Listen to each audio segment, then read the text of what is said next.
Napakahirap umuwi ng probinsya dahil unang-una, hindi mo sigurado kung magkano pamasahe.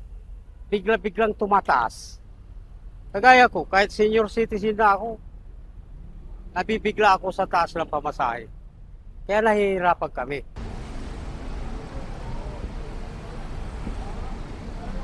Taas lang mga bilihin dahil sa mataas din ang krudo. Mabuti nga, meron pang krudo at gasolina na nabibili. Ngunit, kung wala na, paano na tayo?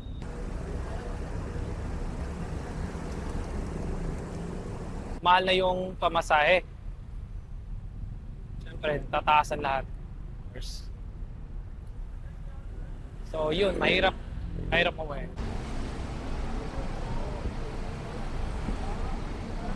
Tumaas yung gasolina, presyo ng gasolina, one. Siyempre, pag nagtaas yun, tataas din lahat. Maapektuhan lahat.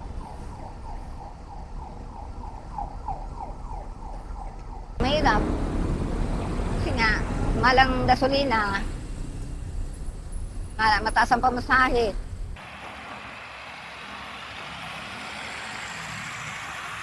Tataas po kasi next week yung mga gasoline station according sa napanood yung balita. Grabe ang epekto talaga sa amin. Ramdam na ramdam namin ang giyera sa Middle East. Kasi unang-una, yung gasolina, yun yung unang naapektuhan. Siyempre nagtaas. Kami naman, nasa kalsada kami palagi, ito yung hanap buhay namin. Yun nga po, biglang yung lumobo yung presyo ng gas, kami naman, yung kita namin, which is nabawasan, nahati. Wala na nga kaming may uwi sa tayo kasali sa giyera, pero grabe ang epekto sa atin. Yung ekonomiya natin mas lalong pahirap.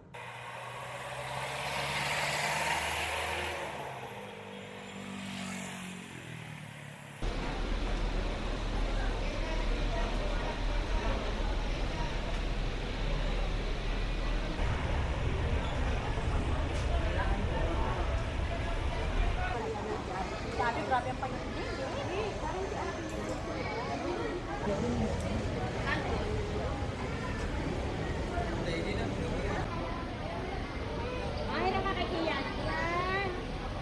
Yan si Shani.